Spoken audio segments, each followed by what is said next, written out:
এইভাবে কোনো কসম করবেন না। বেঁচে আছি কথাটা বলে গেলাম, হঠাৎ কখন দুনিয়া থেকে চলে যাব আমি এবং পৃথিবীর কেউ জানে না, জানে শুধু আমার আল্লাহ। তবে যেতে যেতে রাস্তা থেকে ফিরে এসেছি, আল্লাহ ফিরিয়ে পাঠিয়েছে। কতদিনের জন্য ফিরিয়ে পাঠিয়েছে জানি না। মায়ের পেট থেকে এসে 42 বছর খুব দাপটে খুব চাপটে চললাম। হঠাৎ করে 2022 সালের 28শে নভেম্বর 10 মিনিটের মধ্যে বিছানায় শুইয়ে দিল। এমন শোয়াইলো, এমন ঘুম দিল যে 14 দিন ঘুম ভাঙলো না। কতদিন? 14 দিন। ডাক্তার বড় বড় সার্জেনেরা আমার ঘুম ভাঙানোর জন্য 132টা ইঞ্জেকশন এবং 48টা স্যালাইন দেওয়ার পরও ঘুম ভাঙে না। ঘুম ভাঙলে সকাল, না ভাঙলে পরকাল। ঘুম ভাঙানোর চেষ্টার পর চেষ্টা করে ঘুম ভাঙে না। বাড়ির লোককে ডেকে বলল, আমার স্ত্রীকে এবং আমার আরো যারা আমার ভাগনা এবং আরো যারা ছিল আমাকে দেখাশোনার দায়িত্বে, ওদেরকে ডেকে পরিচয়গুলো, পিজির বড় সার্জন তিনি সমস্ত পরিচয় নেওয়ার পরে বলছে যে মনিরউদ্দিনের ঘুম ভাঙানো যাচ্ছে না, মনে হয় ঘুম ভাঙবে না। এই ঘুম যদি ভাঙাতে পারে একজনই পারবে, তার নাম হলো ভগবান, ঈশ্বর বা গড বা আল্লাহ বা রব। তার কাছে তোমরা প্রার্থনা করো। হিন্দু মানুষ তো, আমি জ্ঞান ফেরার পরে আমি খবরগুলো পেলাম। তো তোমরা গডের কাছে বা ঈশ্বরের কাছে, আল্লাহর কাছে তোমরা প্রার্থনা করো, যদি উপরওয়ালা তার ঘুম ভাঙায় তবে ঘুম ভাঙবে, আর না হলে আমাদের ক্রিয়াকারাম শেষ, আমরা আর পারছি না।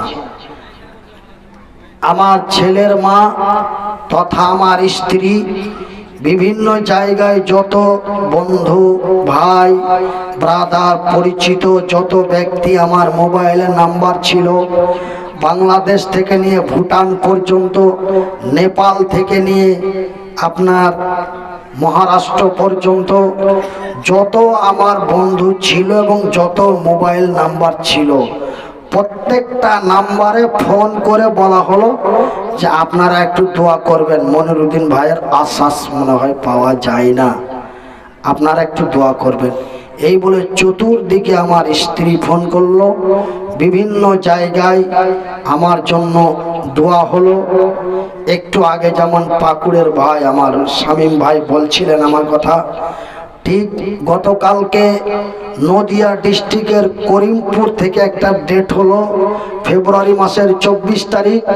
আমাকে বলছে ভাই আমি করিমপুর বাজার মসজিদের ইমাম, আমাদের মসজিদে মাইকে এলান হয়ে প্রায় 1,500 মানুষকে নিয়ে একসাথে 15 মিনিট আপনার জন্য দোয়া হয়েছে যে আল্লাহ তার সুস্থতা কামনা করি এবং তার তাকে হায়াতের দারাজ করো। এই বলে আমরা অনেকে কেঁদে কেঁদে আপনার জন্য দোয়া করেছি। তাই আপনাদের দোয়ায়, আল্লাহর দয়ায় আল্লাহ আমার ঘুমটা ভাঙিয়ে দিল। 14 দিন পর আপনার ডিসেম্বর মাসের 11 তারিখ বৈকাল 4 ঘটিকায় আমার ঘুমটা ভেঙে গেল।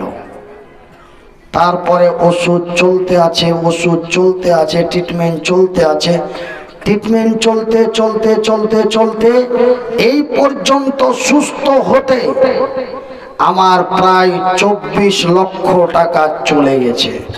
24 লক্ষ টাকা খরচ করার পরে আল্লাহ এতটুকুন আমাকে ফিরিয়ে দিয়েছে, বলি আলহামদুলিল্লাহ, যে আমি আপনারাকে দেখতে পাচ্ছি এবং আস্তে আস্তে করে কিছু কথা আপনাদের কাছে বলতে পারছি।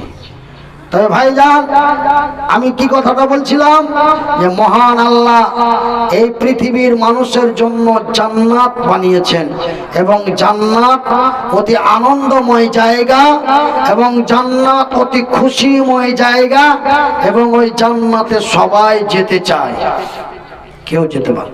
তবে আমি মনিরউদ্দিন বলছি, ভাইজান, জান্নাত মামুর বাড়ি নয়।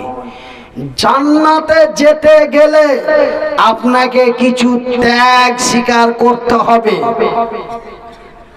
তবে আপনারা আজকের মাহফিলে কয়েকজন বক্তার মুখ থেকে শুনলেন, সেই যুগের আজ থেকে 1400 বছর পূর্বের কিছু যুবকেরা, কিছু নওজোয়ানেরা, কিছু নওজোয়ানিরা,